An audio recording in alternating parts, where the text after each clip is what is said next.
మనం బైబిళ్ళు పైకెత్తి బైబిల్ పనులను పాడతాము. మరి బైబిల్ ఉన్నవాళ్ళు పైకెత్తి చూపించండి. బైబిల్ లేని వాళ్ళు సిగ్గుపడదు, ఏం కాదు, తప్పని కాదు. లేకపోతే ఒకటి కొనుక్కొని ఆ బైబిల్ చదవడానికి ప్రయత్నం చేయండి. బైబిల్ చదవడం ద్వారా మనకు చాలా దేవుని ఆశీర్వాదాలు ఈ గ్రంథంలో మనకు దొరుకుతాయి. మనకు ఎలా నడుచుకోవాలో, మన బాధల్లో, మన ఇబ్బందుల్లో ఎలా మనము మరి పరామర్శించబడతామో ఈ బైబిల్ చదివితే మనకు అర్థమవుతుంది. కాబట్టి లేని వాళ్ళు సిగ్గుపడద్దు. మరి మీ చేయనైతే పాడండి, తప్పులేదు, మీ చేయనైతే పాడండి. ఈ పల్లవి పాడతాము. బలి బలి మాట బంగారు మాట.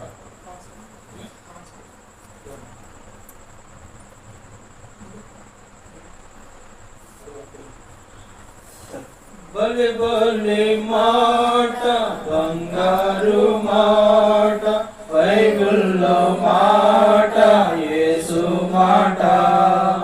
బలి బలి మాట బంగారు మాట, బైబిల్లో మాట యేసు మాట. నా జీవితాన నీ జీవితాన మరువని మాట యేసు మాట. నా జీవితాన నీ జీవితాన మరువని మాట యేసు మాట. బైబిల్ మాట బంగారు మాట, బైబిల్లో మాట యేసు మాట. బైబిల్ మాట బంగారు మాట, బైబిల్లో మాట యేసు మాట.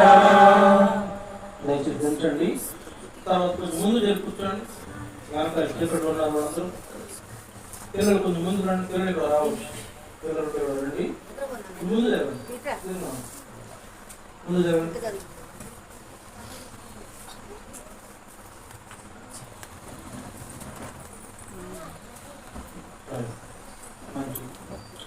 దేవుని వాక్యం వింటాము. కొన్ని మాటలు దేవుని ఈ పరిశుద్ధ గ్రంథం బైబిల్లో నుండి కొన్ని మాటలు మనము జ్ఞాపకం చేసుకుంటాం. చూడండి, దీని పేరే, ఈ గ్రంథం పేరే పరిశుద్ధ గ్రంథం. నేను పట్టుకున్న ఈ గ్రంథం పేరు పరిశుద్ధ గ్రంథం. అంటే ఇందులో ఉన్న మాటలు పరిశుద్ధుడైన దేవుడు మరి మానవులందరి కొరకు రాయించిన మాటలు. ఇది ఒక మతానికి సంబంధించింది కాదండి. ఒక మతానికో, ఒక కులానికో, ఒక జాతికి, ఒక దేశానికి, కొంతమందికి మాత్రమే సంబంధించిన గ్రంథము కాదు. ఇది మానవులందరికీ దేవుడు వ్రాయించిన గ్రంథం. దేవాది దేవుడు, ఈ లోకాన్ని సృష్టించిన దేవుడు, మరి ఆయన మానవులుగా ఈ లోకంలో మనం ఎలా జీవించాలో మనకు దారి తెలియక దారి తప్పి తిరుగుతున్న మానవుడికి దారి చూపించే గ్రంథం. ఒకవేళ మరి వాడు ఏదైనా ఏం చేయాలో కొన్ని పర్యాయాలు మనకు అర్థం కాదు. కొన్నిసార్లు మనం ఏం చేయాలో మనకు అర్థం కానప్పుడు మనకు దారి చూపించే గ్రంథం. ఇది మత గ్రంథం కాదు, ఇది మార్గం చూపించే ఈ యొక్క గ్రంథాన్ని మీరందరూ కూడా కలిగి ఉండాలని ప్రభువు పేరట మీకు మనవి చేస్తున్నాం. తర్వాత ఒకవేళ లేదు అంటే మీరు కొని తెచ్చుకోవచ్చు, పెద్ద ఎక్కువ రేటు ఉండదు. అది ఎంత పెద్ద పుస్తకం కూడా చాలా సింపుల్గా 300 రూపాయల రూపాయలు దొరుకుతుంది. కనుక మీరు కొని తెచ్చుకోవచ్చు. ఒకవేళ మీకు ఎవరికైనా అవసరమైతే మాకు తెలియపరచండి, మేము వాటిని మీకు తీసుకొని అందించగలుగుతాం. కాబట్టి ఈ గ్రంథం కలిగి ఉండటం చాలా అవసరం. ఈ గ్రంథంలో ఉన్న మాటలు మన కోసం రాయబడినాయి. నేను మళ్ళీ చెప్తున్నాను, ఇది మత గ్రంథం కానే కాదు. క్రైస్తవులు మాత్రమే కలిగి ఉంటారని ఇది క్రైస్తవుల గ్రంథంగా పేరు పడేసి ఆ పేరు పెట్టి ఈ గ్రంథాన్ని చాలా మంది త్రోసివేస్తున్నారు. అందువల్ల దేవుని యొక్క మాటలను, దేవుని ఉద్దేశాలను వాళ్ళు అర్థం చేసుకోలేకపోతున్నారు. అందువల్ల మీరు అందరూ ఈ గ్రంథాన్ని ప్రేమించాలి, ఈ గ్రంథాన్ని చదవాలి, ఈ గ్రంథం ఉన్న మాటలు నేర్చుకొని మనము ఈ లోకంలో జీవించాలి. అప్పుడే మనము దేవుని ఏర్పాటులో ఉంటాము. తర్వాత ఈ లోకం విడిచిపెట్టిన తర్వాత పరలోక రాజ్యానికి చేరేవారుగా ఉంటాం. చూడండి, ఒక విషయము మనం వాక్యంలో చదువుకోకముందు అసలు మనం ఎవరము అనేది మనం తెలుసుకోవాలి. మనం ఎవరు అండి? మనం అనుకోవచ్చు మాది మహానాడు, లేకపోతే మాది ఫలానా ఊరు, మాది ఫలానా జాతి, ఫలానా రంగు, ఫలానా మతం వాళ్ళము, ఫలానా కులం వాళ్ళము అని చెప్పుకుంటాం మనం. నిజమే, అయితే ఇలా చెప్పుకోవడం తప్ప నేను అనట్లేదే, కానీ అసలు అది కాదు మన యొక్క దేవుడు మనల్ని లోకంలో ఉంచినటువంటి ఉద్దేశము. మన కులం మన మతం పెట్టుకోమని కాదు. ఈ మతాలు కులాలని మనం పెట్టుకున్నాం. మా వాడు, మా ఊరి వాడు, లేకపోతే మా ఇంట్లో పుట్టినవాడు, మా రక్త సంబంధుడు, మనం పెట్టుకున్నాం ఇవన్నీ కులాలు మతాలు. కానీ నేనేమంటానంటే ఈ లోకంలో ఉన్న సృష్టిలో ఉన్న ప్రతి మనుషుడు, ఒకవేళ మనుషుడై పుట్టిన ప్రతి వాడు, నేనేమంటానంటే దేవుని బిడ్డ, దేవుని పిల్లలు వాళ్ళందరూ. మనిషి అయి పుట్టిన వాడు ప్రతి ఒక్కడు దేవుని కుమారులు కుమార్తెలు, అంతే, వేరే లేదు.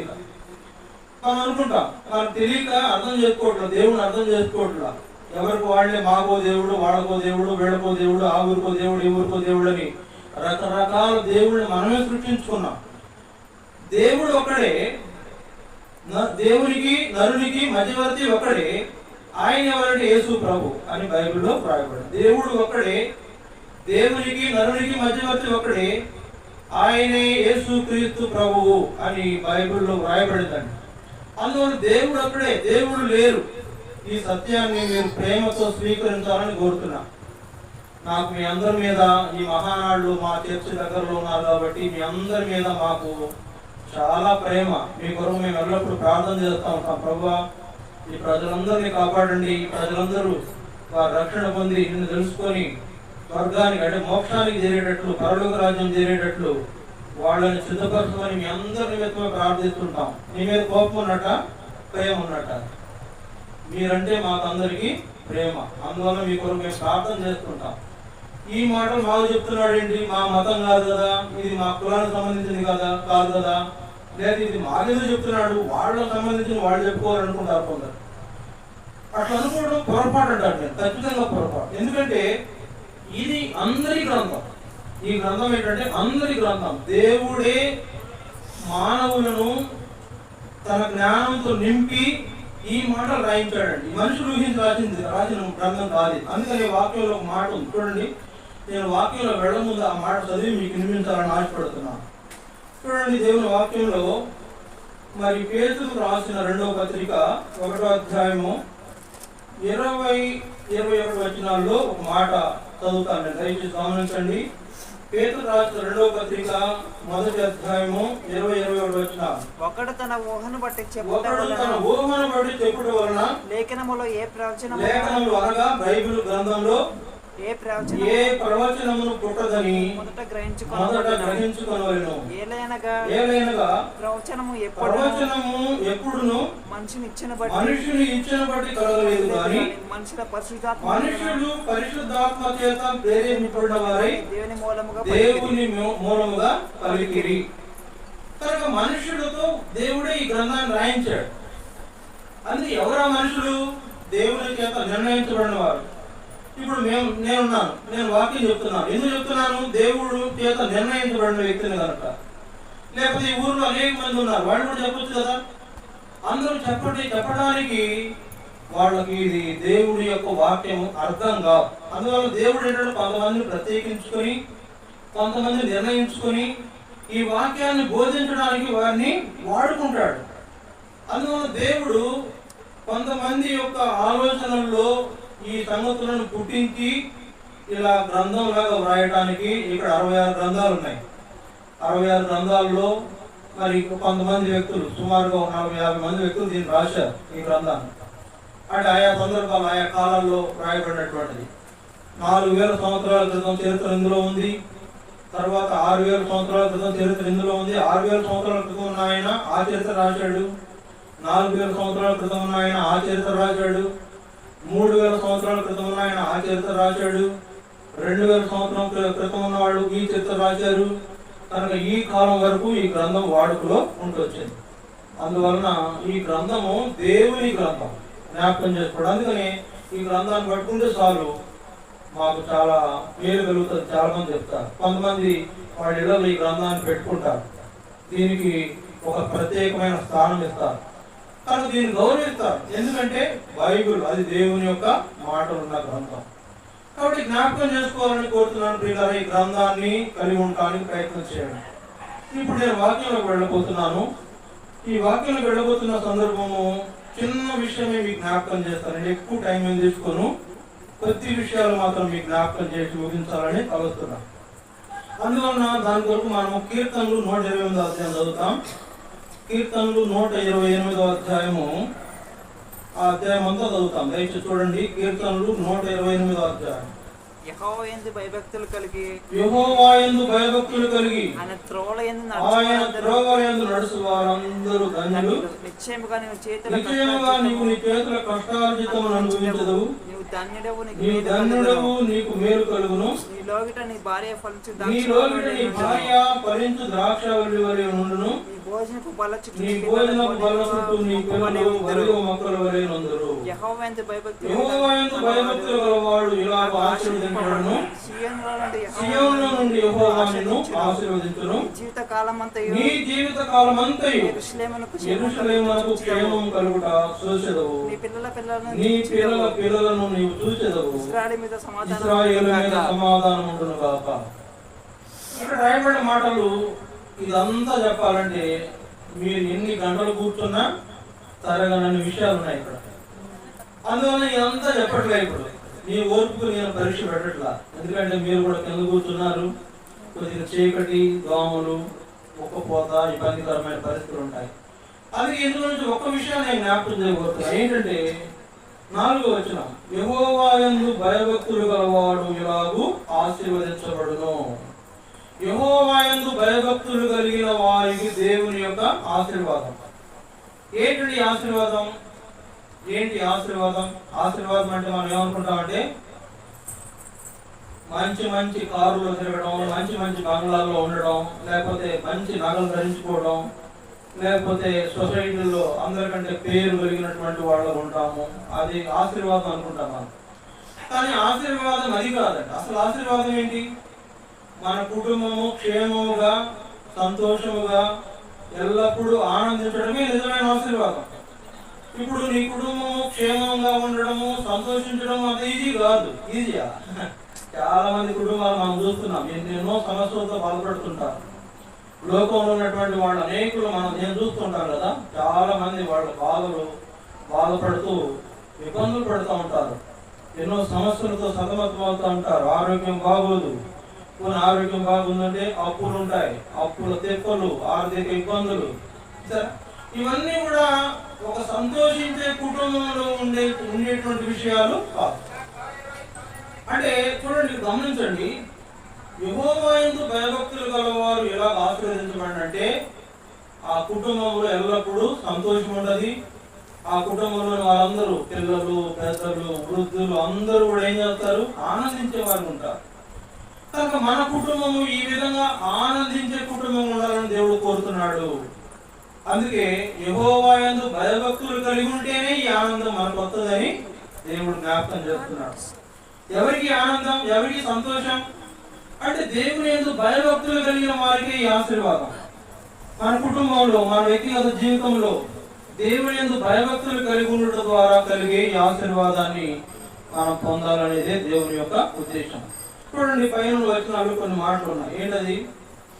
మొదటి నుంచి చూద్దాం. యెహోవా యందు భయభక్తులు కలిగి ఆయన పురవడింద నడుచు వారందరూ ధన్యుడు.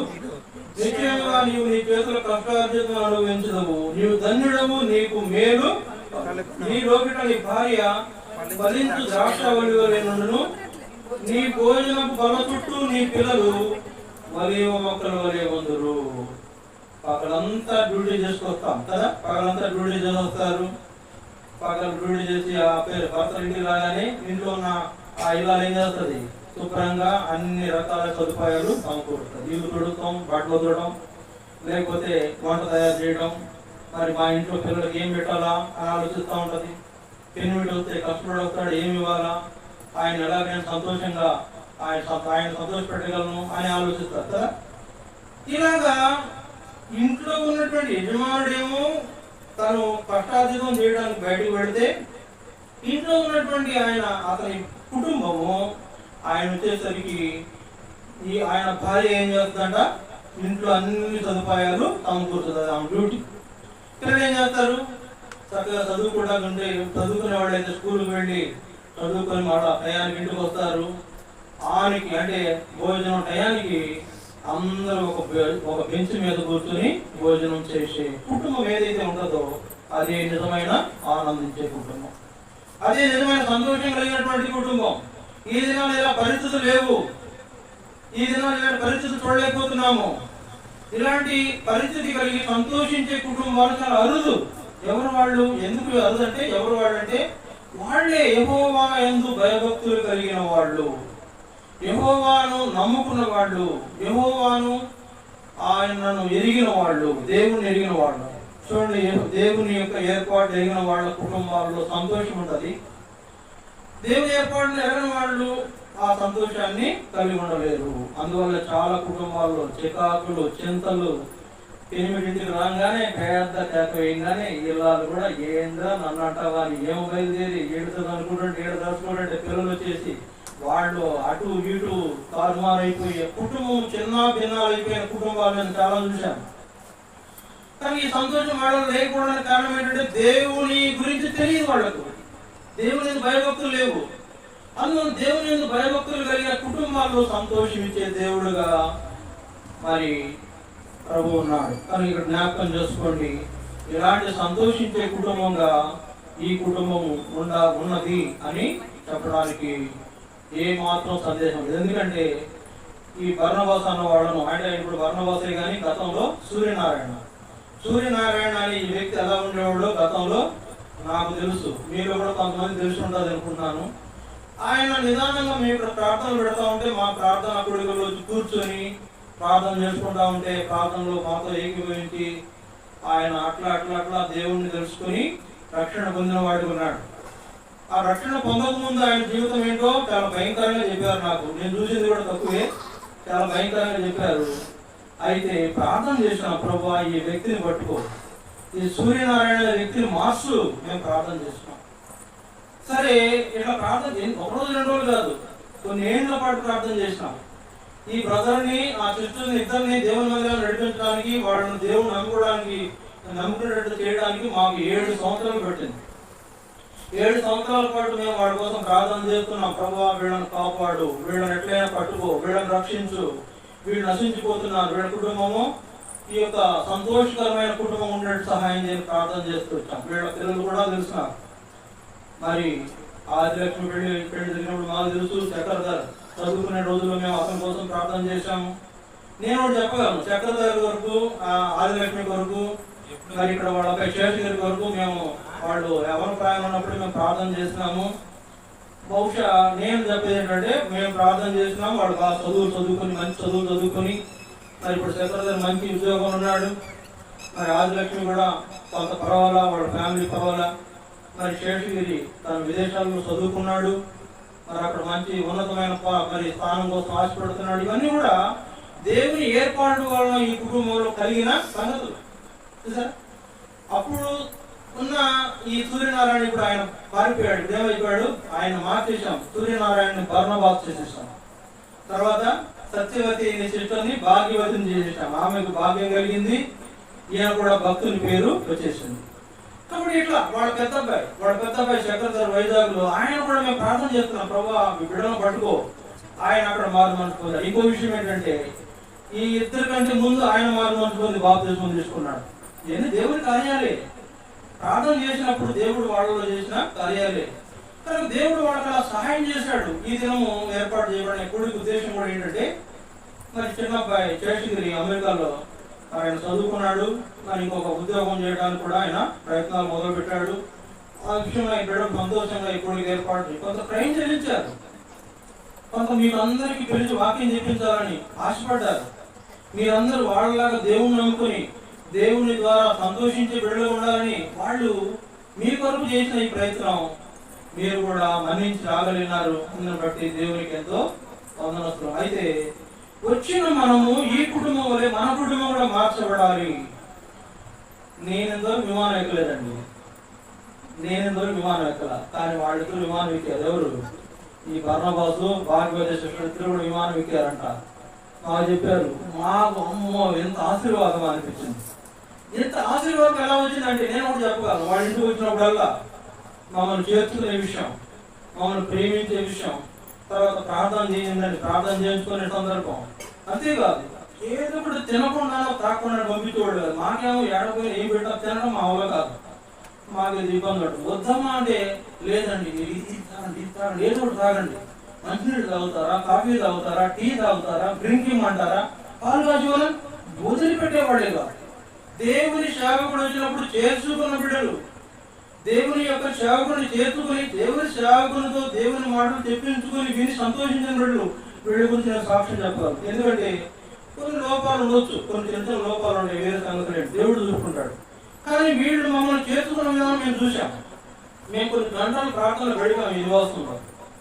కనుక ఆ విధంగా ఈ కుటుంబం సంతోషించే కుటుంబంగా చేయబడింది. ఆశీర్వాదం వచ్చింది ఈ కుటుంబం మీదకి. అందువలన ఈరోజు కొన్ని వేల రూపాయలు ఖర్చు చేసి కుడికి ఏర్పాటు చేస్తున్నారు. ఈ కుడికలో మీరందరూ కూడి రావాలని, వాళ్ళ సంతోషంలో మీరు కూడా పాల్పొందాలని వాళ్ళు ఎంతో ఆశించి ప్రార్థన చేశాం మేము కొన్నాళ్ళ నుంచి. కనుక ఈ కుటుంబం వల్లే మన కుటుంబం కూడా ఆశీర్వదించబడాలంటే, మన కుటుంబం కూడా మరి దీవించబడి దేవుని ఏర్పాట్లు సంతోషించే కుటుంబం ఉండాలంటే, చూడండి పగలు పని చేసుకుంటాం, ఇంటి పనులు చేసుకుంటాం, పిల్లలు స్కూల్కి వెళ్ళి వస్తారు, సాయంకాలం అందరూ సాడు కూర్చొని భోజనం చేస్తే ఎంత సంతోషం ఉంటుంది. అలాంటి సంతోషించే కుటుంబాలుగా ఉండాలంటే ఇక్కడ యెహోవా యందు భయభక్తులు కలిగి ఉండాలని ఇక్కడ రాయబడిన మాట ప్రకారం మనము జీవించాలి. యెహోవా యందు భయభక్తులు కలిగి ఉన్న వాళ్ళకంట చేతుల కష్టార్జితం వస్తుందంట. ఆ కష్టార్జితం నిశ్చయముగా అనిపిస్తా ఉంటా. చూడండి, చేతుల కష్టార్జితం అనిపించబట్టి నెలంతా కష్టపడి డ్యూటీ చేశాడు. ఆయన తర్వాత నెల చివరిలో జీతం ఇచ్చారు. ఇంకొక 20,000 అనుకుందాం జీతం. 20,000 జేబులు పెట్టుకుని చక్కగా ఇంటికి వచ్చేటప్పుడు పిల్లలకి బిస్కెట్లు, చాక్లెట్లు, స్వీట్లు, హాట్లు కొనుక్కొని, ఇంట్లో కావాల్సిన సరుకులు కొనుక్కొని, ఇదిగో మా జీతం వచ్చింది, నేను కొనుక్కొచ్చాను, ఇదిగో మిగిలిన డబ్బులు ఆ భార్య చేతిలో పెడితే ఆ కుటుంబం ఎంత సంతోషంగా ఉంటుంది అనుకుంటున్నారు. కనుక వాళ్ళ చేతుల కష్టార్జితము నిశ్చయంగా వాళ్ళు అనుభవిస్తారు, నిశ్చయంగా అనుభవిస్తారంట. పోదు అంటే చాలా మంది చూస్తాం, జీతం తీసుకొని జైలు వెళ్ళడం వస్తా ఉన్నాక బస్సు దిగంగానే చూస్తారు. ఏంటంటే ఇక్కడ డబ్బులు పెట్టాను లేవు, ఏంటంట దొంగోడు కొట్టేశాడు. డబ్బులు పెట్టుకున్నాను ఇక్కడ కనపడలేదు, ఏమైపోయినాయంటే కంగారు అయిపోయింది. ఏంటి సంగతి? ఎంత కష్టపడ్డాడు, చెమటోటి సంపాదించాడు, తినే సమయంలో అది పోయింది. అది ఎవరికి అంటే దేవుని యందు భయభక్తులు లేని వారికి సంభవించే విషయం. దేవుని యందు భయభక్తులు గల వారికి ఏం జరుగుతుందంట? నిశ్చయముగా నీవు నీ చేతుల కష్టార్జితం అనుభవిస్తావు. నువ్వు సంపాదించుకున్న నీ జీతాన్ని చక్కగా వినియోగించుకుంటావు, నీ అవసరతలు, నీ కుటుంబ అవసరతలు తీర్చుకుంటావు, సంతోషించే వ్యక్తి ఉంటావు. అది దేవుని యందు భయభక్తులు కలిగినటువంటి వారికి ఇవ్వబడిన ఆ భాగ్యము మీరు కూడా కలిగి ఉండాలనేది దేవుడు కోరుతున్నాడు. తర్వాత ఇంకొక విషయం చూద్దాం. చూడండి, దేవుని వాక్యంలో ఆదికాండం 18వ అధ్యాయము, ఆదికాండం 18వ అధ్యాయము, దయచేసి ఆ మాట చదువుతాం. 18వ అధ్యాయము 19వ వచనం. ఆదికాండం 18వ అధ్యాయం 19వ వచనం. ఎట్లనగా యెహోవా అబ్రహామును గూర్చి చెప్పినది అతని కలుగజేయనట్లు తన తర్వాత తన పిల్లలను తన ఇంటి వారును నీతి న్యాయములు జరిగించుచు యెహోవా మార్గమును గైకొనుటకు అతడు వారికి ఆజ్ఞాపించినట్లు నేను ఎరిగి ఉన్నాను. ఇక్కడ మనం ఇంకో కుటుంబాన్ని చూస్తున్నాం. ఆ కుటుంబం పేరేంటంటే అబ్రహాము కుటుంబం. ఈ అబ్రహాము కుటుంబంలో ఉన్నటువంటి ధన్యత ఏంటంటే, అబ్రహాం అనే వ్యక్తి దేవుని యందు భయభక్తులు గలవాడు. ఈయన 4,000 సంవత్సరాల ముందున్న భక్తుడు. ఈ 4,000 సంవత్సరాల ముందున్న ఈ భక్తుడు దేవుని యందు భయభక్తులు గలవాడు. ఇంకో మాట ఏమంటే, తన ఇంటి వారికి, తన పిల్లలకు ఏం చెప్తాడంట?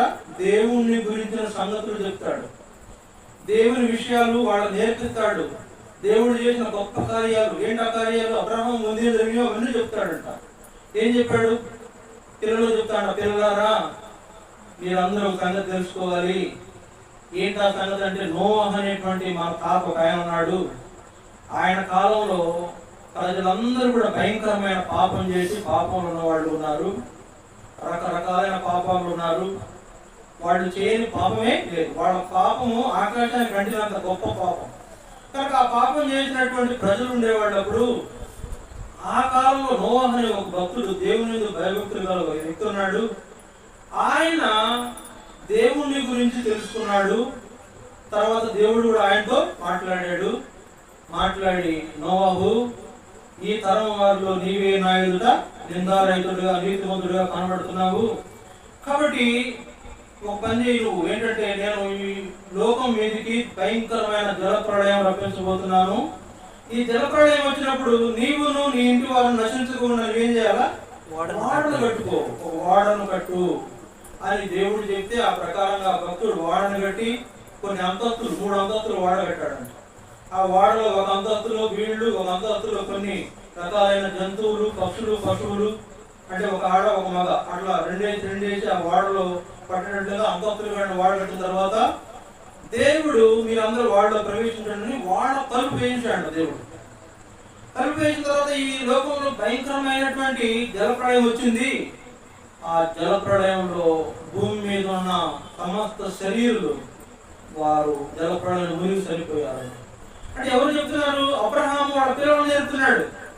కనుక దేవుడు ఆ దినాల్లో రక్షణ కొరకై నోవాహును పంపించాడంట. వాళ్ళందరికీ చెప్పు, ఇట్లా దేవుడు జలప్రళయం రక్షించబోతున్నాడు, మీరందరూ జాగ్రత్త పడండి, మీరందరూ మారు మనసు పొందండి, మీరందరూ రక్షణ పొందండి అని ఈ రక్షణ గురించి వాళ్ళకి చెప్పినాడంట నోవాహు అనే భక్తుడు. చెప్తే వాళ్ళు ఎవరు వెళ్ళలేదంట. ఈ నోవాహును ఎగతాళి చేశారంట. ఎప్పవయ్యా, నువ్వు చెప్తే వినేది ఏంటని. ఈ రోజు మేము చెప్తున్నాం అంతేంటి, నువ్వు చెప్తే నీ మీద ఎగతాళిగా మాట్లాడుతున్నారు మమ్మల్ని. నేను దేవుని గురించి మాట చెప్తుంటే అట్లా ఆ దినాల్లో కూడా నోవాహు దేవుని గురించి చెప్తుంటే ఎవరు వినగా ఏడనగా మాట్లాడారు. ఏంటి, జలప్రళయం అవుతుందా, మునిగిపోతామా, నువ్వు వాడబడుతున్నావా, నువ్వు దేవుని బతుకుంటే మేము చచ్చిపోతామా అని ఏడగా నవ్వి ఆయన రక్షణ మాటను తిరస్కరించారంట. మీరందరూ దేవుని మాట వినండి, దేవునికి లోబడి జీవించాలి, మీరు ఇట్లా జీవించితే మీకు మంచిది కాదు, నశించిపోతారంటే వాళ్ళు ఎవరు వినలేదంట. ఆ మాట అబ్రహాము పిల్లలకు బోధిస్తున్నాడు. అప్పుడు జలప్రళయం వచ్చింది, సమస్త శరీరం నశించిపోయారు. నోవాహు కుటుంబం, మన తాత వాళ్ళ కుటుంబం మాత్రం ఉండింది. ఆయన 3 పిల్లలు, ఆయన భార్య, ఆయన 3 పిల్లలు, ఆయన 3 కోడళ్ళు మాత్రము ఉన్నారు. కొన్ని జంతువుల్లో ఒక ఆడ ఒక మగ రెండింటిని అతను భద్రం చేసినాడు. తర్వాత మరలా ఇంకో సృష్టి ప్రారంభమైంది. ఇట్లా అబ్రహాము పిల్లలు నేర్పాడు. ఇది చెప్పినారంటే ప్రియులారా, అబ్రహాము కుటుంబం కూడా దీవించబడింది. చూడండి, అందుకని పైన వచనంలో రాయబడి 18వ వచనంలో, అబ్రహాము నిశ్చయముగా బలము గల గొప్ప జనమును, అతని మూలముగా భూమిలోని సమస్త జనములను ఆశీర్వదింపబడును. కాబట్టి ఇక్కడ అబ్రహాము కుటుంబం ఆశీర్వదించబడింది. అబ్రహాము ద్వారా అనేక మంది ప్రజలు ఆశీర్వదించబడాలనేది దేవుని యొక్క ఆలోచన. అందువలన ఆ సంగతులను అబ్రహాం గ్రహించాడు కనుక పిల్లలు చెప్తున్నాడు, మీరు రక్షణ పొందాలి, మీరు దేవుని మార్గంలో నడుచుకోవాలి, మీరు దేవుని యందు భయభక్తులు కలిగి ఉండాలి, మీరు దేవుని నమ్మితే ఆయన మీకు ఏమిస్తాడు? పరలోకం ఇస్తాడు. మీరు దేవుని నమ్మితే ఆయన మీకు స్వర్గరాజ్యంలో నిలిచిపెడతాడని వాళ్ళ పిల్లలు నేర్పించిన అబ్రహాం వలె మనం కూడా నేర్చుకోవాలి. మన పిల్లలకు, మన ఇంటి వారికి సంగతులు నేర్పాలి. చూడండి, నష్టం రాకముందే తేరుకొని మనము ఏం చేయాలి? సురక్షితమైన చోట వెళ్ళిపోవాలి. చూడండి, మన మధ్యలో మనకు వరద వచ్చింది, నష్టం రాదని తెలిసింది కాబట్టి ఇక్కడ ఉండిపోయి మునిగిపోయాం. నష్టం వచ్చిందని తెలుసుకుంటే ఏమయ్యేది? చక్కగా ఒడ్డుకి వెళ్ళిపోయేవాళ్ళం. అట్లానే ఇప్పుడు నష్టం వస్తుంది, ఒకవేళ దేవుని యొక్క ఏర్పాట్లు ఉండకపోతే నష్టపోతామని తెలిసినప్పుడు ఏం చేయాలి? నష్టపోకుండా సురక్షితమైన చోటు వెళ్ళిపోవాలి. ఏంటి అసురక్షితమైన చోటు? దేవుని యొక్క ఏర్పాటు. దేవుడు చెప్పినట్లు జీవించడం. అప్పుడు మనకి ఏ శ్రమ రాదు, ఏ ఇబ్బంది రాదు, ఏ ఆటంకం కలగకుండా అట్లా అబ్రహాం కుటుంబాన్ని కూడా దేవుడు కాపాడాడు. అబ్రహాం కుటుంబం ఆశీర్వదించబడింది. ఆయన పిల్లలు, ఆయన ఇంటి వారందరూ కూడా జీవించబడిన అనుభవాన్ని మనం అక్కడ చూస్తున్నాం. తర్వాత ఇంకోటి చూడండి, దయచేసి కొద్ది సమయంలో ముగిస్తాము. ఇంకో విషయం చూద్దాం. 2 సమూయేలు 7వ అధ్యాయం. 2 సమూయేలు 7వ అధ్యాయము 29వ వచనం, 28, 29వ వచనాలు. యెహోవా నా ప్రభువా, మేలు దయచేయుదునని నీవు నీ దాసుడనైన నాకు సెలవిస్తున్నావే. నీవు దేవుడవు గనుక నీ మాట సత్యము. దయచేసి నీ దాసుడనైన నా కుటుంబము నిత్యము నీ సన్నిధిని ఉండునట్లుగా నన్ను దాన్ని ఆస్వాదించుము. ఆశీర్వదించుము. యెహోవా నా ప్రభువా, యెహోవా నా ప్రభువా, నీ సెలవిచ్చి నీవు ఉన్నావు. సెలవిచ్చి ఉన్నావు. నువ్వు ఆశీర్వాదం నీ నుండి ఆశీర్వాదం నుండి నా కుటుంబం నా నిత్యం కుటుంబం ఆశీర్వదించబడును నిత్యము గాక. ఆశీర్వదించబడును గాక. ఇక్కడ మూడో వ్యక్తి మనం చూస్తున్నాము. ఈయన ప్రార్థన ఏంటంటే, ప్రభువా నీ సన్నిధిని నా కుటుంబం ఉన్నట్లు నా కుటుంబాన్ని నీవు ఆశీర్వదించు. అంటే ఈ భక్తుడి పేరు ఏంటంటే దావీదు. దావీదు అనేటువంటి భక్తుడు 3000 సంవత్సరాల క్రితం ఈ మాటలు రాయబడినాయి ఆయన గురించి. 3000 సంవత్సరాల క్రితం. కనుక 4000 సంవత్సరాల క్రితం అబ్రహాం గురించి రాయబడిన సంగతులు చూసాము. ఇప్పుడు 3000 సంవత్సరాల క్రితం రాయబడ్డాం. నోవాహు సంగతులేమో 1000 సంవత్సరాలప్పుడు జరిగిన సంగతులు అది. అబ్రహాం సంగతులేమో 4000 సంవత్సరాల క్రితం జరిగిన సంగతులు. దావీదు అనే భక్తుల సంగతులేమో 3000 సంవత్సరాల క్రితం జరిగిన సంగతులు. ఈ 3000 సంవత్సరాల క్రితం జరిగిన ఈ సంగతిని ఇక్కడ రాశారు. అదే మరి జ్ఞాపకం చేస్తున్నాడు. దేవుడు ఏమంటున్నాడు? దావీదు ఏమంటున్నాడు? నీ దాసుడనైన, దయచేసి నీ దాసుడనైన నా కుటుంబము నిత్యము నీ సన్నిధిని ఉండినట్లుగా దానిని ఆశీర్వదించు. కనుక ఇదేం జ్ఞాపకం చేస్తుందంటే, మందిరమునకు వెళ్ళాలి, దేవుని మందిరానికి వెళ్ళాలి. ఇక్కడ అనేకమైన చర్చిలు మన కొరకే దేవుడు ఏర్పాటు చేశాడు. కానీ ఎవరైనా పెట్టినామండి, చర్చి ఉందంటే ఆ చర్చికి వెళ్ళి ఆలోచించండి. ఇందులో మంచిది చెడు కూడా చూసుకోండి. ఏది మనకు మంచిది, ఏది చెడు అనేది కూడా చూసుకోవచ్చు. మీకు ఏది అనుకూలమైన తక్కువ దేవుని మాటలు చెప్తున్నారో చూసుకొని ఆ చర్చికి వెళ్ళినప్పుడే ఆ కుటుంబం నిత్యము ఆశీర్వదించబడే కుటుంబంగా ఉంటుంది. తన మూడవ సంగతిలో దావీదు అనే భక్తుడు దేవుని యొక్క దగ్గర కూర్చొని ఏం చేస్తున్నాడంట? ప్రార్థన చేస్తున్నాడు, మనం చేస్తున్నాడు. ప్రభువా నిత్యము నీ సన్నిధిలో నా కుటుంబం ఉండాలి, ఆ విధంగా నీవు నా కుటుంబాన్ని ఆశీర్వదించు. ప్రియులారా, దేవుని ఇంటిలో లేదా దేవుని మందిరంలో మన కుటుంబం ఉంటే ఆశీర్వదించబడతాం అనే సంగతిని దేవుడు మనం తెలుసుకోవాలని కోరుతున్నాడు. మనం తెలుసుకోవాలని కోరుతున్నాడు. అనేక మందికి మందిరం ఉన్నా మందిరానికి రాదు. ఎన్నిసార్లు చెప్పినా కూడా చూద్దాం లేదా వస్తాం, రాదు. లేదా మేము రామండి, మేము అక్కడ రాలేమండి చెప్పి ఆగిపోతారు. ఇట్లా అయితే ఆశీర్వాదం రాదు. ఇట్లా అయితే మన కుటుంబం దీవించబడదు. ఇట్లా అయితే మన పిల్లలు ప్రయోజకులు కాలేరు. ఇట్లా అయితే మనకు ఆర్థిక సమస్యలు వస్తాయి. ఇట్లా అయితే మనకు అనారోగ్య పరిస్థితులు వస్తాయి. ఇట్లా అయితే రకరకాల శోధనలో పడిపోతాం. కనుక ఆ దావీదు యొక్క ఉద్దేశం ఏంటంటే, నా పిల్లలు ఏ శోధనలు ఎదుర్కోకూడదు, నా పిల్లలకి ఏ కష్టం రాకూడదు. ఆ కష్టం వాళ్ళు రాకుండా ఉండాలంటే, వాళ్ళు ఏ ఇబ్బంది పడకుండా ఉండాలంటే ఎల్లప్పుడూ నీ సన్నిధిని వారు ఉండాలి. కనుక నా కుటుంబము, నా పిల్లలు నీ సన్నిధిని ఎల్లప్పుడూ ఉండను అనుగ్రహించుము, దాన్ని ఆశీర్వదించుము, నా కుటుంబాన్ని ఆశీర్వదించమని దావీదు చేసిన ప్రార్థన. చూడండి, దేవుని మందిరంకి వెళ్ళే ఆలోచన చాలా గొప్ప ఆలోచన. దేవుడు ఉన్నాడు, అందుకే ఎక్కడైనా ఏమన్నాడు? నీవే దేవుడవు. 29వ వచనంలో వాడాడు ఆ పదం. ప్రభువా నీవే దేవుడవు కనుక నీ మాట సత్యం. అయ్యా నీవే దేవుడు. ఎవరిని ఈ మాట అన్నది? 3000 సంవత్సరాల క్రితం భూమి మీద మహారాజుగా పరిపాలన చేసిన దావీదు అనే భక్తుడు. ఈ భక్తుడు ఒకప్పుడు గొర్రెలు కాకునేవాడు, ఇప్పుడు మహారాజుగా సింహాసనంలో కూర్చుని పరిపాలన చేస్తున్నాడు. కనుక ఈయన అంటున్నాడు, నీవే దేవుడు కనుక నీ మాట సత్యము. కనుక నీ సన్నిధిలో నా పిల్లలు ఎప్పుడు ఉన్నట్లు నా కుటుంబం ఆశీర్వదించము అని అక్కడ దావీదు తన కుటుంబం కోసం దేవుని ప్రార్థిస్తున్నాడు. ఈ దినాల్లో మనం కూడా దేవుని మందిరానికి వెళ్ళాలి. దేవుని మందిరంలో దేవుని మాటలు వినాలి. దేవుని మాటలు విని ఆశీర్వాదం పొందాలి. దేవుని మాటల్లో ఏముందంటే జీవం ఉంది. అందుకే యేసు ప్రభు మాట్లాడినప్పుడు ఒక ఆయన అడిగాడు, యేసు ప్రభు మీరు నన్ను గురించి ఏమనుకుంటున్నారంటే, ఏమంటాం ప్రభువా, నీవే కదా నిత్య జీవం మాట్లాడగలవాడు.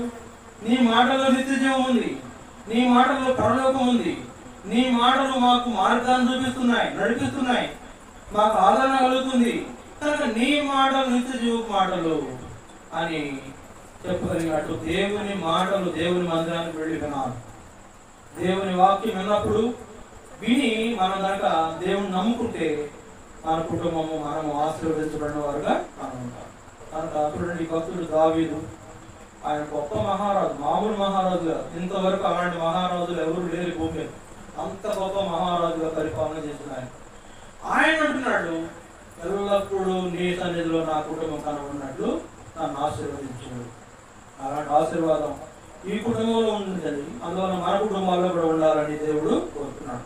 చివరిగా ఒక మాట చూపించి నేను ముగిస్తాను. దయచేసి అపోస్తుల కార్యములు ఇంకో కుటుంబాన్ని జ్ఞాపకం చేసి ముగిస్తాను. అపోస్తుల కార్యం 2వ అధ్యాయం, అపోస్తుల కార్యములు 2వ అధ్యాయం 42వ వచనం. వీరు అపోస్తుల బోధ యందును సహవాసమందును రొట్టె విరుచుట యందును ప్రార్థన చేయుట యందును ఎడతెగక ఉండిరి.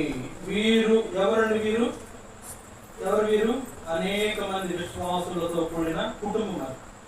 ఎందుకంటే ఈ సంగతి 2000 సంవత్సరాల ముందు జరిగిన సంగతి. యేసు ప్రభు కాలం, యేసు ప్రభు ఈ లోకంలోకి వచ్చి ఆయన శిలువలో చనిపోయి మానవులందరి పాపాల కొరకై ప్రాయశ్చిత్తం చేసి చనిపోయి సమాధి చేయబడి తిరిగి 3వ దినాలు లేచి పరలోకానికి ఆరోహణం వెళ్ళిపోయిన తర్వాత ఏర్పడిన కుటుంబం ఇది. ఇప్పుడంటే కుటుంబాలు పెరిగిపోయినాయి, రకరకాల సంఘాలు వచ్చేసినాయి. అప్పుడు ఒకటే సంఘం, దాన్ని ఏమన్నారంటే ఆదిమ సంఘం. వాళ్ళందరూ కొన్ని వేల మంది ఒకే ఇంట్లో ఉన్నారు, ఒకటే చోట ఉన్నారు, ఒకటే చోట భోజనం చేశారు, ఒకటే చోట పడుకున్నారు, ఒకటే మరి అంటే ఎలా ఉన్నారంటే ఐక్యతగా ఉన్నారు, ఒక కుటుంబంలా ఉన్నారు. వాళ్ళల్లో ఎవరికైనా కష్టం వస్తే తమ్ముడు మేమున్నాం, నువ్వు కంగారు పడబాకు అని ఆదరించబడిన అనుభవాలు వాళ్ళు ఉన్నారు. ఎవరైనా ఇబ్బంది అయితే మేమున్నామన్నా, మీరేం కంగారు పడద్దు, మేమున్నా మీ తరఫున ప్రార్థన చేద్దాం, ప్రభు సహాయం చేస్తాడు, ఆయన చాలా గొప్పవాడు అని అట్లా ఐక్యంగా ఉన్న వీరే అపోస్తుల బోధలో, సహవాసంలో, రొట్టె విరుచుట్లో, ప్రార్థన చేయట్లో ఎడతెగక ఉన్నారంట. ప్రతి దినం కూడుకుంటారంట, ఏదో ఇంట్లో కూడుకొని ప్రార్థన చేస్తారంట, ఆరాధన చేస్తారంట, పాటలు పాడతారంట, రొట్టె విరుస్తారంట, అంటే ప్రభు భోజన పాత్రలో పాల్గొంటారంట. వీళ్ళను చూసినప్పుడు అక్కడున్న వాళ్ళందరికీ భయం కలిగిందంట. వాళ్ళందరూ కూడా వీళ్ళతో చేరిపోయారంట. వచ్చేసి అన్న బ్రదర్ మేము కూడా వస్తాము, మీ సహవాసంలో మేము కూడా జాయిన్ అవుతాము, మేము కూడా మీ సహవాసంలో మమ్మల్ని కూడా చేర్చుకుంటారా అని వాళ్ళు కూడా ఈ సహవాసంలో చేరిపోయినటువంటి ఇక్కడ వేరు కుటుంబాలు కలిగిన ఒకే కుటుంబం. దీని ఇంకొక మాట ఏమవుతుందంటే సార్వత్రిక సంఘం. యేసు ప్రభు ఏర్పాటులో జీవిస్తున్న ప్రజలు వీళ్ళు. కనుక యేసు ప్రభు కాలంలో రక్షణ పొందిన వాళ్ళు, ఆయన ఎరిగిన వాళ్ళు, ఆయన వెంబడించిన వాళ్ళు, ఆయన దగ్గర నుంచి చూసిన వాళ్ళు, ఆయన మాటలు విన్నవాళ్ళు, ఆయన ఆశ్చర్య కార్యాలు చూసిన వాడు. ఏం చేశాడు ఆయన?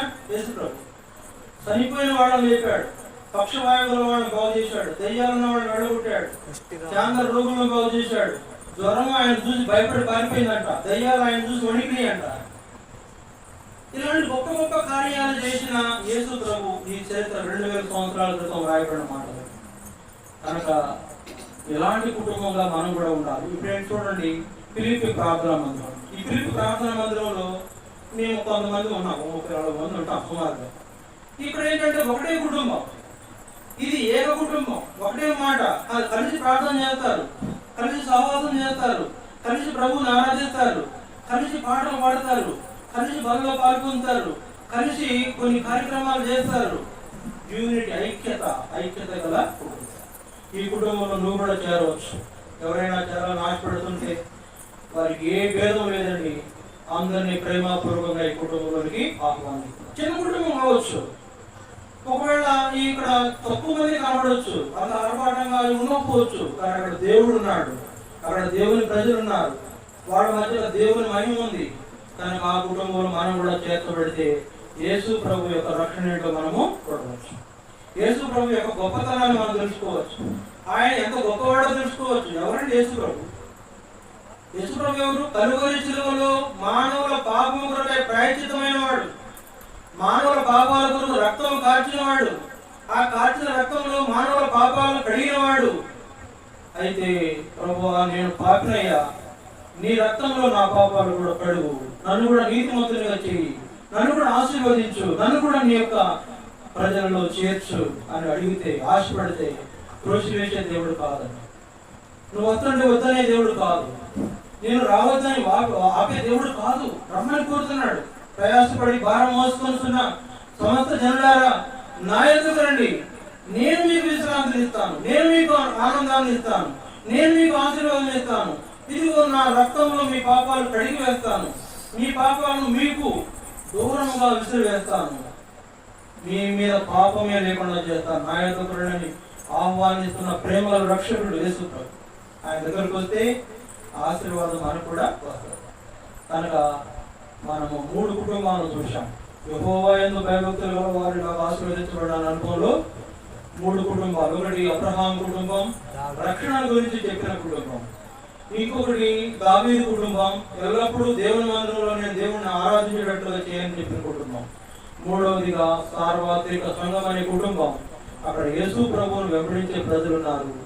అక్కడ ఆ ప్రజల మధ్యన మనం కూడా చేర్చబడాలనేది అక్కడ మనకు జ్ఞాపకం చేయబడుతున్నా అన్నది. ఎవరైనా ఇంకా యేసు ప్రభు నమ్మకపోతే, ఆయన హృదయంలో చేర్చుకోలేకపోతే, ఇంకా మీ కుటుంబాలు సంతోషం లేకపోతే, మీరు దేవుని ఏర్పడడం రాకపోతే, ప్రేమపూర్వకంగా మీకు మనవి చేస్తున్నాం, ప్రేమతో మిమ్మల్ని ఆహ్వానిస్తున్నాం, సహవాసంలోనికి రండి. ఇక్కడ ఈ సహవాసంలో మీరు అపౌత్రుల పోదా వినొచ్చు, తర్వాత దేవుని ప్రజలతో సహవాసము చేయొచ్చు, తర్వాత ప్రార్థన చేయుడులో, రొట్టె విరుచుట్లో ఎడతెగక మనం కొనసాగే వారు ఉంటాం. అప్పుడు మన అక్కడవన్నీ కూడా తీర్చబడి మనం కూడా దేవుని పిల్లలుగా, దేవుని కుటుంబంగా జీవించే అవకాశం ప్రభు మనకి ఇస్తుండగా ఎవరు కూడా నిర్లక్ష్యం చేయవద్దు. ప్రభుని ఆశ్రయించుదాం, ఆయన నమ్ముకుందాం. ప్రభు, నీవు నా కొరకు చనిపోయినావు, నా కొరకు రక్తం కార్చావంట, నా పాపాలు కడుగు, నన్ను నీతిమంతుడిగా చేయి, నన్ను కూడా నీ ప్రజలతో చేస్తున్నాయన అని చిన్న ప్రార్థన నీ హృదయంలో చేస్తే ప్రభు గొప్పగా నిన్ను ప్రేమిస్తున్నాడు, తన బిడ్డగా నిన్ను చేసుకుంటాడు. ఎవరైనా ఇలాంటి అనుభవంలో ఉన్న వాక్య ప్రకారం నేను దేవుని కొరకు తీర్మానం చేసుకుంటాను, నేను దేవుని నమ్ముకుంటాను, నాకు ఈ కుటుంబం కావాలి, నాకు ఈ పరలోక రాజ్యం కావాలి, నాకు యేసు ప్రభు కావాలి, నాకు దేవుని ప్రజలతో సహవాసం కావాలి, నాకు దేవుని మందిరం కావాలి అని మీరు ఎవరైనా ఆశపెడుతుంటే పిల్లలు చిక్కుపడద్దు. మీ కుడి చేతిని మీ తలగడెత్తులో చూపించండి, మీ కొరకు ప్రార్థన చేస్తాం. ఈ కుటుంబాల వల్ల నా కుటుంబం కూడా దీవించబడాలి, నేను కూడా పరలోక దీవెన పొందాలి, నేను కూడా పరలోక రాజ్యంలో ప్రవేశించే వారితో నేను కూడా ఉండాలి అని ఆశపడుతుంది. చిక్కుపడద్దు. మీ తీరిన చోట్లోనే మీ కుడి చేతిని మీ తలగడెత్తులో చూపించండి, మీ కొరకే ప్రార్థన చేస్తాం. ఇదేదో మత మార్పిడి కాదండి, ఇదేదో మిమ్మల్ని మాయ చేసిన మాటలు కాదు, ఇది నిజమైన మాటలు, దేవుని యొక్క వాక్యంలోని మాటలు. కనుక మీరు ఈ యొక్క మాటల చేత మీ కుటుంబం కూడా దీవించబడాలని ఆశపడుతుంటే మీ కుడి చేతిని మీ తలకంటెత్తుగా చూపిస్తే మీ నిమిత్తమే ప్రార్థన చేస్తాం. ఎవరైనా ఉన్నారా? దేవుని ఆశీర్వాదం పోగొట్టుకుంటావేమో, ఈ రాత్రి పోతే మళ్ళీ ఇంకొక రోజు రాదేమో, అసలు రేపనే దినం చూస్తావో లేదో. ఎంతో మంది నేను గమనించాను, ఉన్న సమయాన్ని పాడు చేసుకొని పోగొట్టుకొని మరుసటి రోజుకి గతించిన వాళ్ళు ఎంతో మంది ఉన్నారు. కనుక ప్రియులారా, ఈ రోజు మనదే, నిజమే, ఉన్నాం, బ్రతికే ఉన్నాం, దేవుని మాటలు విన్నాం. రేపు అనేది మనది కాదండి. ఉన్న సమయంలోనే ఇప్పుడే ప్రభు నేను కూడా నీ బిడ్డగా చేయబడాలని కోరుతున్నాను, ఇదిగో నా చేయి పట్టుకో అని కుడి చేతిని నేను తలకండి ఎత్తుకో చూపిస్తే నీ కొరకు ప్రార్థన చేస్తాను. నిర్లక్ష్యం చేయవద్దండి, అనాలోచన ఉండొద్దు. ఈ మాటలు మీకు మళ్ళీ దొరకపోవచ్చు, ఈ మాటలు మీకు చెప్పడానికి ఎవరు మీ దగ్గరికి రాకపోవచ్చు, ఈ మాటలు వినడానికి మీకు అవకాశం కుదరకపోవచ్చు. రేపు అనేది ఏమవుతుందో నాకు తెలియదు. అందుకని సమయం ఉండగానే మీరు తీర్మానం చేసుకోవాలని ప్రేమతో మనం చేస్తున్నాం. సమయం కూడా ఎక్కువ లేదు, ఈ లోపం ఎక్కువ కాలం ఉండదు. వచ్చుతున్న యేసు ప్రభు ఆలస్యం చేయక రాబోతున్నాడు. ఆయన తను నమ్ముకున్న వారందరినీ ఇక్కడి నుండి తీసుకువెళ్ళిపోయి మధ్య ఆకాశంలో వాళ్లకు స్థానం కేటాయించాడు. ఆయన నమ్ముకున్న ప్రజలందరినీ తీసుకెళ్ళిపోయి మధ్యాకాశంలో వాళ్ళ నుంచిన తర్వాత 7 ఏళ్ల కాలం ఈ భూమి మీదకి భయంకరమైన శ్రమలు రాబోతున్నాయి. 7 ఏళ్ల కాలం ఈ భూమి మీదకి వచ్చే శ్రమల్లో నీవు ఉంటే తట్టుకోలేవు, ఆ బాధను పడలేవు, ఆ వేదనను పడలేవని ప్రేమలో రక్షకుడు నీకు అవకాశం ఇచ్చినాడు. దాన్ని ఉపయోగించుకుంటే ధన్యుడు ధన్యురాలు. ఒకళ్ళు ఉపయోగించుకోకపోతే, వాళ్ళు విడవబడితే, నీకంటూ రేపటి దినం లేకపోతే, దేవుని మాటలు ఇంకోసారి వినే అవకాశం నీకు రాకపోతే నష్టపోతాం. కనుక ఎవరైనా ఇంకొక నిమిషం టైం ఇస్తాము, తీర్మానం చేసుకోండి. మనసులో ఒకవేళ నేను కూడా చేయితే బాగుండు అని చూస్తారేమో, చిక్కుపడుతున్నావేమో. చిక్కుపడాల్సిన సమయం కాదండి, దేవుని ఏర్పాట్లోకి వచ్చే సమయం, దేవునికి అప్పగించుకోవాల్సిన సమయం. చిక్కుపడేది కాదు, ప్రభుకు అప్పగించుకుంటాం. కనుక ఎవరైనా ఒకవేళ ఈ సమయంలో మీరు చేతులు వెళ్ళడానికి మీకు ఇబ్బంది ఉన్నా మీరు తర్వాత సమయమైనా ఆలోచించండి. ప్రభువు నమ్ముకొని ఆయన ఏర్పాట్లు దీవించబడాలని బిడ్డలు మీ కొరకు ఎంతో ప్రయాసపడ్డారు, ఎంతో క్రయం చెల్లించారు. ఇప్పుడు మీకు మంచి విధులు ఏర్పాటు చేశారు. భోజనం చేయబోతున్నాం, భోజనం చేసి అందరూ వెళ్ళిపోతాం. ఇది ఎంతవరకు కావాలంది. తర్వాత ఏంటి, తర్వాత ఏం జరుగుతుందో నీకు అర్థం కావటం లేదు. అందుకే తీర్మానం చేసుకొని కనుక ఒకవేళ మీరు ఎవరైనా ఈ సమయంలో చిక్కుపడుతున్నా విడిపడుతున్నా మీకు సమయం ఏమీ పోలేదు, తర్వాత మమ్మల్ని కలుసుకోండి, మాతో మాట్లాడి అనేక విషయాలు తెలుసుకోవచ్చు. ప్రార్థన కూడిగా మరి ముగిస్తాము, ప్రార్థన చేసి ముగిస్తాము. ఈ సందర్భంలో ఈ కుటుంబంలో దేవుడు చేసిన కార్యములను బట్టి మరి దేవుడి కుటుంబం మేలు చేశాడు. అందువలన మరి ఇక్కడ కుటుంబ యజమానురాలు భాగ్యవతి గారు మరి చిన్న ఆరాధన ప్రభువుని ఆరాధిస్తారు. ఆమె ఆరాధించిన తర్వాత ప్రార్థన చేసి కూడికను ముగిస్తాం. ఆరాధించండి.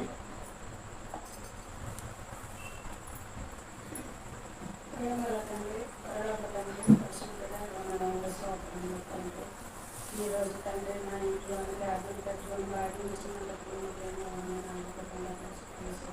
దేవా, మా ప్రభు మా రక్షకుడ పరిశుద్ధుడ యేసయ్య, అందరికీ పిలిచిన వాళ్ళందరూ కూడా వచ్చినారు తండ్రి.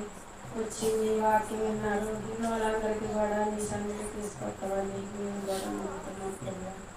తండ్రి వాక్యాలు అందించినంతటికీ నీకు ఎన్నో వందనాలు తండ్రి ప్రభు. అలాగే ప్రతి కుటుంబం అలాగే ఉన్నట్టు అందరికీ దీవించి తండ్రి నీ ఆశీర్వాదాలు తండ్రి. నా కుటుంబం అంతా కూడా నీ రక్షణ భద్రత నుంచి దేవా, ఇదిగో మేము కుటుంబత కూడుకు పెట్టుకున్నాము. అందరూ కూడా అయ్యా సంతోషంగా ఆనందంగా భోజనం చేసి వెళ్ళాలని మేము అనుకుంటున్నాం ప్రభు. ఈ ప్రార్థన ఆలకించి చిన్నపాటి ప్రార్థనలోన మమ్మల్ని కలిగించి నా కుటుంబం కూడా నా బిడ్డలకు కూడా తండ్రి అనేక మంది కూడా జ్ఞాపకం చేసుకొని తండ్రి నా శాస్త్రికి కూడా ఆరోగ్యం ఇచ్చి శక్తినిచ్చి 2 సంవత్సరాలు కూడా కాపాడావు, రక్షించావు దేవా. అందుకు కారణం చేత ఈరోజు మేము కుటుంబత కూడుకు పెట్టుకున్నాం తండ్రి. అలాగే ఇంకా కూడా దేవా ఆడికి ఆశీర్వదించండి నాయన నా దేవ. అలాగే నిధుల గారికి బాగు చేసావు తండ్రి. అందరికి కూడా బాగు చేసావు. మేము ఎలా ఉన్నామంటే నీ చిత్తము నీ కృప తండ్రి నాయన. మేము ఎప్పుడు ఎలా ఉన్నామో అందరికీ తెలుసు ప్రభువా. అందరికీ తెలిసినట్టుగా దేవా నువ్వు చేసావు. మాకు కూడా ఈరోజు మేము ఎలా ఉన్నామంటే మాకు నువ్వు ఆశీర్వదించావు తండ్రి. నిన్నే ఆరాధించుకొని భాగ్యం ఇచ్చినంతటికీ నీకు ఎన్నో వందనాలు తండ్రి. నన్ను కాపాడి రక్షించి దేవాన్ని కుటుంబతులు స్థితులు చెల్లించుకుంటాను. ఏ స్నామాలను స్థితించి ప్రార్థన చేరుకుంటున్నాను తండ్రి.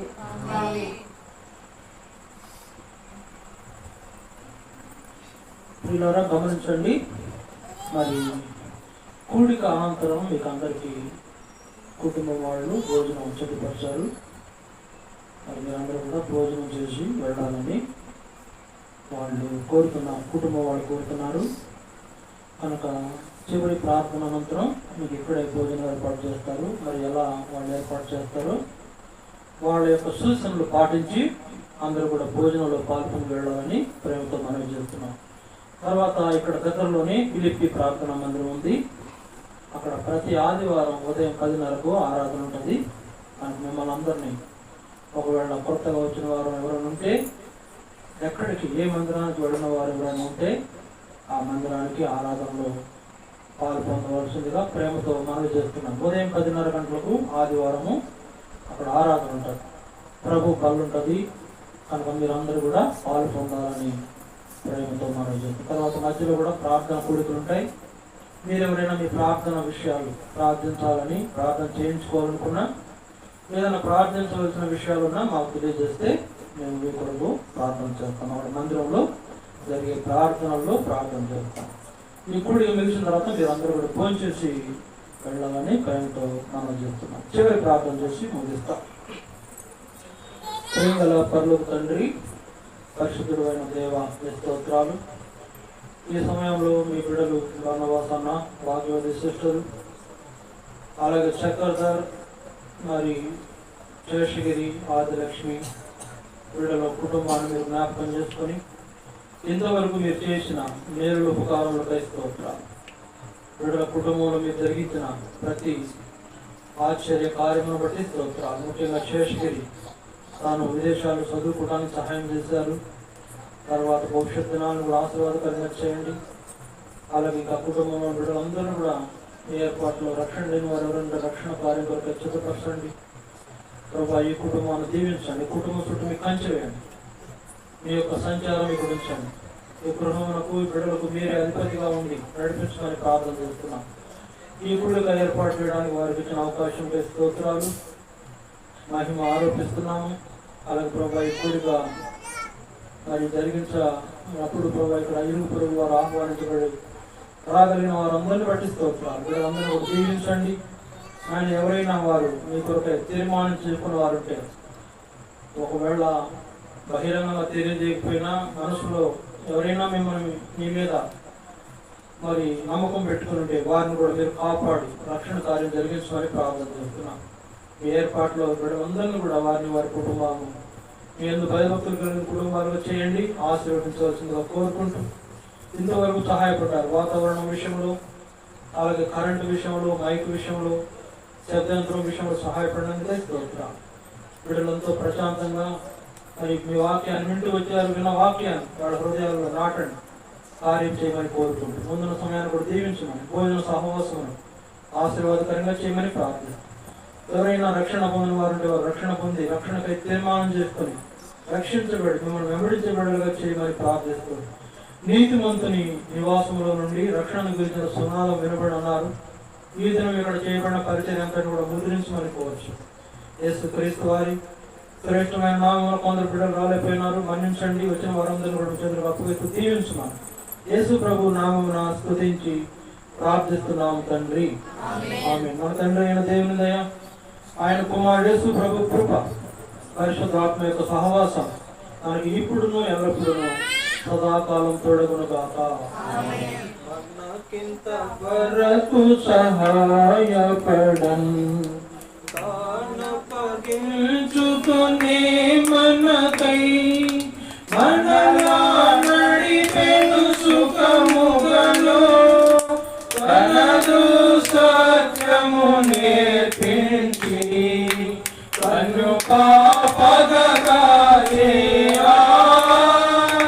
తనదు సత్యము నేర్పించి కను పాపగగా స్తోత్రించి కీర్తింతుము గణపరచెదము కొనియాడెదము.